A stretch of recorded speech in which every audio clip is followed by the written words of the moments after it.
Pagpalang araw po sa ating lahat. Welcome back po sa ating 365 Daily Devotion with Pastor Russell Ocampo.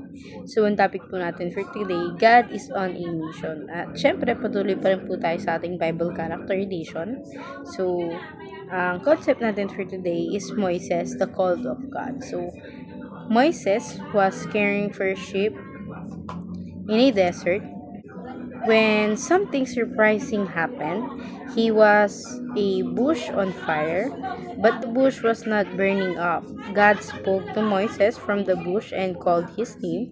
God showed Moses that he is holy and powerful, yet close and caring.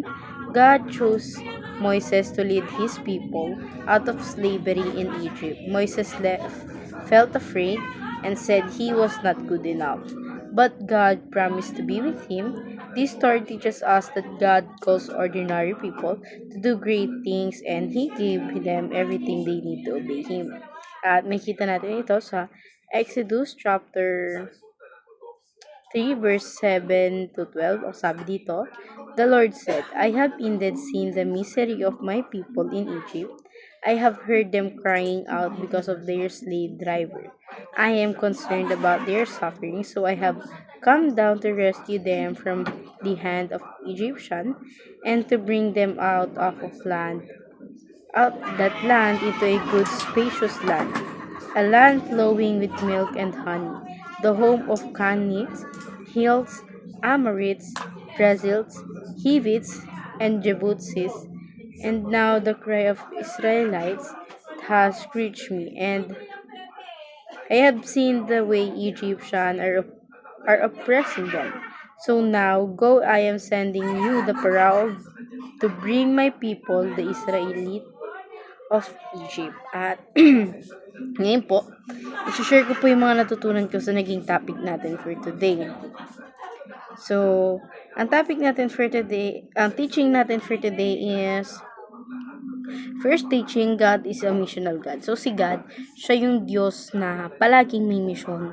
Hindi lang sa isang tao, but din sa isang country, or ikaw mismo, palagi kang bibigyan ni God ng misyon. Or siya mismo, meron din siyang sariling misyon. Sa ating second teaching naman, God called us a mission greater than us. So, si Jesus, gumagawa siya ng isang misyon na kung saan mas higit pa sa kaya ng gawin natin dahil alam ng Diyos na ang kaya natin gawin, doon lang natin ipapakita yung galing natin. But then, mas hihigitan ng Diyos yung kagalingan natin. At alam ng Diyos na pagtatagumpayan natin yung mga bagay na yun. Sa ating third teaching naman, God empowers those whom He calls. So, binibigyan din pala ni God ng malakas na katawan, mga pangyarihan ng pag-iisip ng isang tao, yung mga tinatawag niya para sa isang misyon. So, dadako tayo ngayon sa ating application. First application, engrave in your mind that God is a missional God. So, dapat palagi mong itinatatak sa isip mo na si God ay isang missional God na kung saan mapagbigay siya or nabibigay siya palagi ng chance sa ibang tao.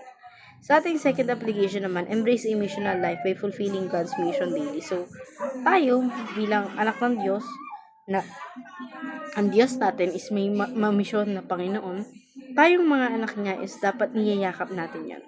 At niyayakap din natin yung buhay na mapagmisyon kagaya ng Panginoon.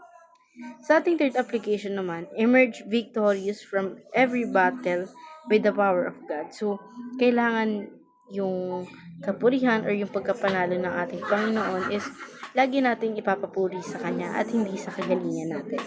So, sa ating discussion naman, why do you think God chooses Moses even when Moses felt afraid and unready? Para sa akin kasi, alam niya yung kakayahan ni Moises bilang kanyang anak at si Moises lang din ang nakikita niyang hindi matatakot or sa kanyang susunod lamang.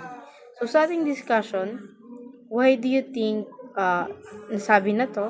So, sa dive deeper, why is the Bible like a movie? Para sa akin, kung bakit siya naging movie. Kasi si God naman talaga gumagawa lahat ng bagay na meron tayo dito sa mundo. Although, yung mga movie na napapanood natin na kahit na may movie sa napapanood natin, in real life, nagkakaroon siya. So, kung titignan mo na isang movie ang nasa Biblia, pwede, Kasi ang mga nasa movie is nagkakaroon din ng real life. So, ayun lang po for today's discussion. Thank you for watching.